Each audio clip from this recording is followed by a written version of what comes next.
Oke ya, di video ini kita lanjutkan kembali soal latihan OSN IPA untuk jenjang SMP bagian fisika ya. Kita akan mulai dari soal pertama kita, yaitu soal yang berkaitan dengan gelombang dan getaran ya, getaran dan gelombang gitu. Oke, kita baca dulu soalnya. Frekuensi gelombang longitudinal dari suatu sumber bunyi adalah 30 Hz. Jika cepat rambat gelombang di udara adalah 360 meter per sekon, maka jarak antara dua rapatan yang berdekatan adalah titik-titik. Oke ya, di sini kita menggunakan salah satu persamaan dalam gelombang yang cukup penting ya, yaitu persamaannya adalah bahwa cepat rambat gelombang atau V itu persamaannya sama dengan lambda panjang gelombang dikali dengan frekuensi. Atau teman-teman juga bisa pakai persamaan dalam bentuk periode ya, karena frekuensi itu kan 1 per periode, maka kita bisa ganti lambda dibagi dengan periode. Nah, kita juga boleh pakai persamaan ini. Nah, untuk soal ini karena yang diketahui di sini adalah frekuensi, maka kita akan menggunakan persamaan kita yang pertama, yaitu V sama dengan lambda dikalikan frekuensi. Nah, pertanyaannya di sini adalah mencari jarak antara dua rapatan yang berdekatan pada gelombang longitudinal. Ya, kalau teman-teman review kembali, yang namanya gelombang longitudinal itu adalah gelombang yang terdiri atas rapatan dan renggangan ya. Jadi kalau digambarkan secara sederhana ya, biasanya menggunakan selingki atau bekas yang cukup panjang gitu. Jadi seperti ini gambarnya. Nah, kita bisa melihat di sini ada bagian-bagian yang rapat di sini yang disebut sebagai rapatan. Nah, dan bagian-bagian yang renggang di sini yang kita sebut sebagai renggangan. Nah, jarak antara dua rapatan yang berdekatan yaitu rapatan yang ini ya, yang depan sini dengan rapatan yang berikutnya, yang berdekatan berarti yang berikutnya ini tidak lain adalah 1 lambda. Jadi jarak antara rapatan yang berdekatan itu tidak lain adalah lambda. Jadi kita di sini diminta untuk mencari lambda dari gelombang longitudinal ini.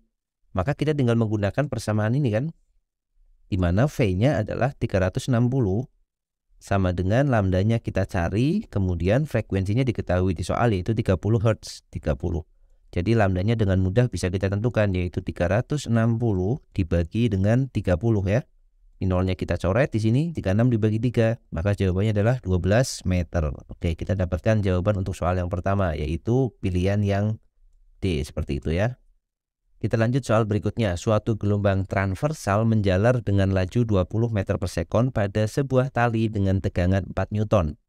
Berapakah tegangan yang diperlukan gelombang tersebut agar dapat menjalar dengan laju 30 meter per sekon pada tali yang sama? Nah, di soal ini konsep atau persamaan yang kita butuhkan adalah persamaan yang berkaitan dengan hukum Melde ya. Jadi hukum Melde, di mana pada hukum ini adalah menghitung laju atau kecepatan rambat gelombang yang menjalar pada tali, di mana nilai lajunya atau cepat rambat gelombangnya itu adalah akar dari F dibagi dengan mu. Ya, di mana F ini adalah tegangannya atau tegangan talinya, kemudian mu di sini bukan koefisien gesek tetapi mu-nya adalah rapat massa tali, di mana mu itu nilainya adalah massa dibagi dengan panjang. Nah, kita akan gunakan persamaan ini ya. F sama dengan akar dari V sama dengan akar dari F dibagi dengan mu. Nah, di sini kita tidak perlu memperhitungkan nilai dari mu-nya. Kenapa? Karena talinya sama. Kalau tali sama, otomatis nilai mu-nya juga akan sama. Kita cukup melihat hubungan antara kecepatan dengan tegangan. Jadi V di sini dengan tegangan. Tegangan itu adalah F. Kalau kita perhatikan hubungannya itu adalah V itu kan sebanding dengan akar dari tegangan. Nah, maka kalau kita sudah tahu perbandingan seperti ini, untuk mencari nilai tegangan, kalau lajunya 30 meter per second, kita tinggal bandingkan aja. Caranya adalah tulis saja V1 dibanding V2 itu sama dengan akar F1 dibanding dengan akar F2. Oke, kita rapikan dulu ya. F1 dibanding dengan akar F2. Nah, untuk V1-nya di sini 20 meter per second. Kita tulis 20 dibagi dengan V2-nya itu 30 kan. Sama dengan akar F1. Jadi akar dari F1-nya 4 Newton dibagi dengan akar F2-nya, kita akan cari nilai F2-nya ya.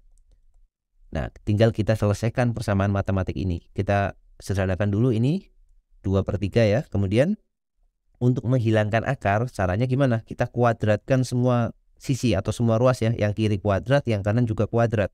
Sehingga kita bisa dapatkan hasilnya. 2 kuadrat itu 4, dibagi dengan 3 kuadrat itu 9, itu sama dengan Ini kuadrat karena ada akar dikuadratkan maka akarnya hilang. Ini 4 dibagi dengan akar F2, akarnya hilang jadi tinggal F2. Nah 4-nya boleh dicoret ya karena pada sisi yang sama ini atas sama atas tuh boleh dicoret. Maka kita dapatkan hasilnya, kalikan silang F2 kali 1 itu F2, 9 kali 1 itu 9. Berarti kita dapatkan F2-nya sama dengan 9 Newton ya. Jawabannya adalah pilihan yang C. Oke ya, seperti itu. Itu untuk soal kedua berkaitan dengan hukum Melde. Kita lanjut ke soal yang ketiga. Seutas dawai panjangnya 4 meter dan masanya 250 gram. Tali tersebut ditegangkan, ini maksudnya dawainya ya, ditegangkan dengan gaya 100 Newton. Pertanyaannya adalah cepat rambat gelombang transversal pada dawai adalah titik-titik. Di soal ini kita masih menggunakan persamaan yang sama dengan soal sebelumnya ya, yaitu tentang hukum Melde ya. Tadi kita sudah tuliskan bahwa persamaan untuk kecepatan itu sama dengan akar dari F per mu, di mana mu-nya itu kan sama dengan massa per panjang ya, rapat massa namanya, massa per panjang. Maka kalau kita gantikan, ini kita bisa dapatkan akar F dibagi dengan massa per panjang, M per L ini. Atau L-nya kan bisa naik ya ke atas, atau kita tuliskan akar F dikalikan L dibagi dengan M. Nah, kita akan gunakan persamaan yang terakhir ini, supaya lebih mudah ya untuk menghitung dari cepat rambat gelombangnya. Maka tinggal dimasukkan aja. Ini V-nya berarti ya sama dengan V sama dengan akar dari F-nya adalah tegangannya yaitu 100 Newton. Kemudian kita kalikan dengan panjang talinya adalah 4 meter. Dibagi dengan mu-nya, M-nya itu 250 gram. Nah di sini satuannya masih gram kan, padahal satuan yang lainnya itu Newton itu SI, meter itu juga SI.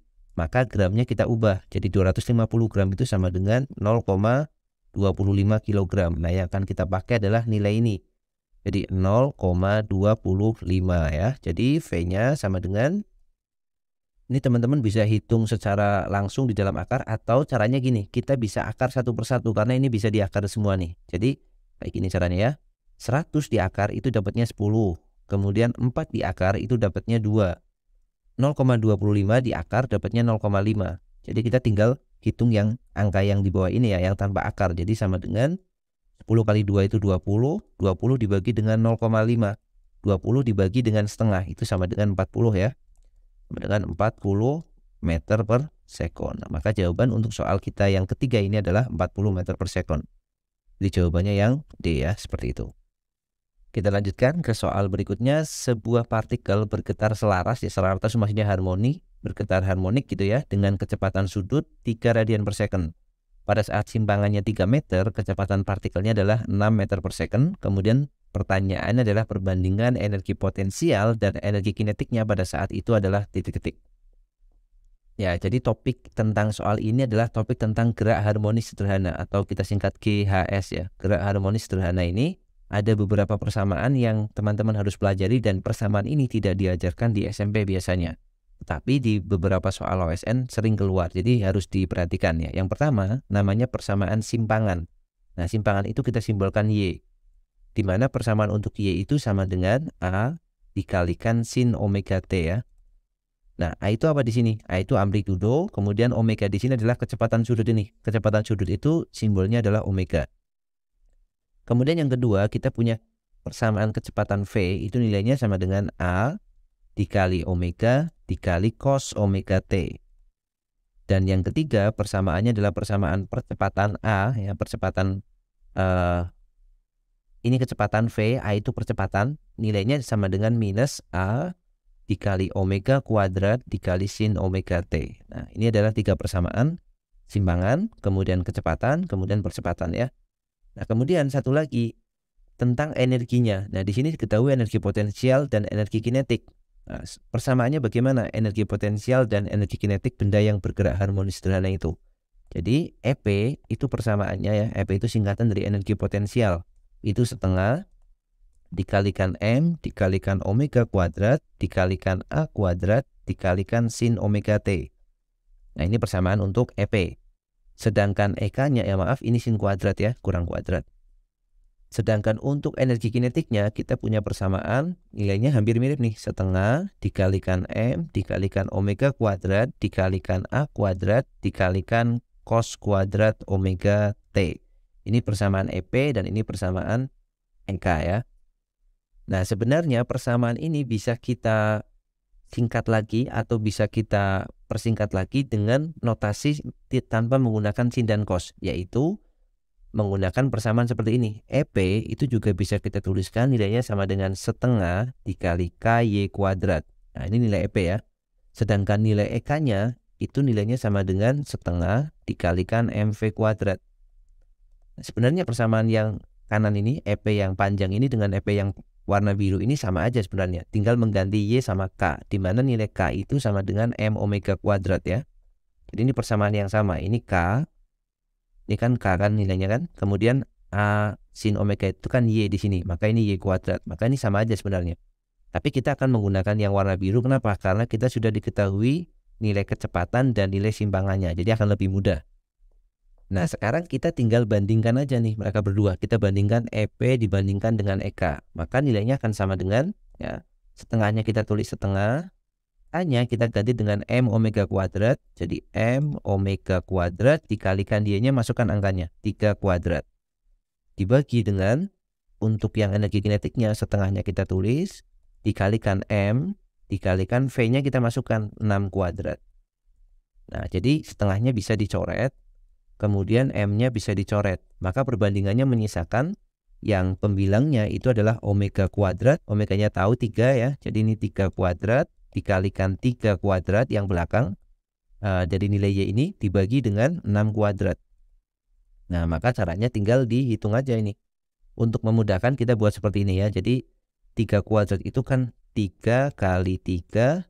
Ini juga 3 kali 3 ya. Dibagi dengan 6 kuadrat itu kan 6 dikalikan dengan 6. Maka 3-nya ini bisa dicoret dengan 6 dapat 2. 3 yang ini bisa dicoret dengan 6 dapat 2. Maka sisanya tinggal 3 kali 3 itu 9 per 2 kali 2 itu 4. Jadi perbandingannya adalah 9 banding 4. Maka jawabannya yang C. Jadi di sini ada beberapa topik ya yang harus dipelajari. Yang pertama ini persamaan untuk simpangan dan kecepatan dan tambahannya ada percepatan. Kemudian persamaan untuk energi kinetik dan energi potensial pada benda yang bergetar harmonis dalam bentuk KY dan MV atau dalam bentuk yang panjang menggunakan sin dan cos ya jika kita diketahui sudutnya. Oke, jadi seperti itu. Oke, kita lanjutkan soal berikutnya. Pegas dengan konstanta 1000 ya Newton per meter, salah satu ujungnya terikat. Sementara ujung lainnya diberi beban 0,4 kg. Kemudian beban ditarik kemudian dilepas sehingga sistem berosilasi. Frekuensi osilasi tersebut adalah titik-titik. Nah, di sini kita akan menggunakan persamaan osilasi untuk pegas ya. Jadi untuk pegas itu kita punya persamaan osilasinya itu frekuensi osilasi itu sama dengan 1/2pi akar K per M. Nah, kita akan gunakan persamaan ini ya. 1/2pi akar K dibagi dengan M. Kalau ditanyakan periode tinggal dibalik aja. Jadi 2pi akar M per K. Ini adalah osilasi pada sistem pegas massa. Nah, karena yang diminta osilasi kita gunakan persamaan yang atas, yaitu persamaan F sama dengan 1/2pi akar K per M yang ini. Nah, berarti nilainya adalah F itu sama dengan 1 dibagi 2pi, kemudian akar dari nilai K-nya adalah 1000 dibagi dengan masanya di sini adalah 0,4 kg ya. 0,4 berarti sama dengan 1/2pi seperti ini, kemudian akar dari, nah seperti ini caranya. Supaya bisa diakar kedua-duanya, maka kita kalikan dengan 10/10 ya, boleh ya. Jadi yang atas kita kalikan 10, yang bawah juga kita kalikan 10. Tujuannya supaya tidak ada desimal di dalam akar ini. Maka yang atas jadi 10.000 seperti ini, dibagi dengan yang bawah jadinya 4. Maka tinggal kita hitung nilai frekuensinya itu sama dengan 1/2pi, kemudian kita akar 10.000 itu, nggak usah pakai akar lagi ya, akar 10.000 itu kan 100, dibagi dengan akar 4 itu 2. Nah, berarti sama dengan 100 dibagi 4pi kan, 2pi kali 2, 4pi atau 4-nya dicoret dengan 100, dapat 25. Maka jawabannya adalah 25 dibagi dengan pi. Satuannya tentu saja Hertz. Nah, jadi jawabannya yang pilihan E. Oke ya, seperti itu. Nah, jadi ini dulu untuk soal pembahasan prediksi OSN IPA SMP ya. Di video kali ini kita akan lanjutkan lagi di video-video selanjutnya. Semoga pembahasan ini membantu teman-teman yang sedang belajar menyiapkan OSN di tahun ini maupun tahun-tahun yang akan datang. Sampai jumpa dan tetap semangat.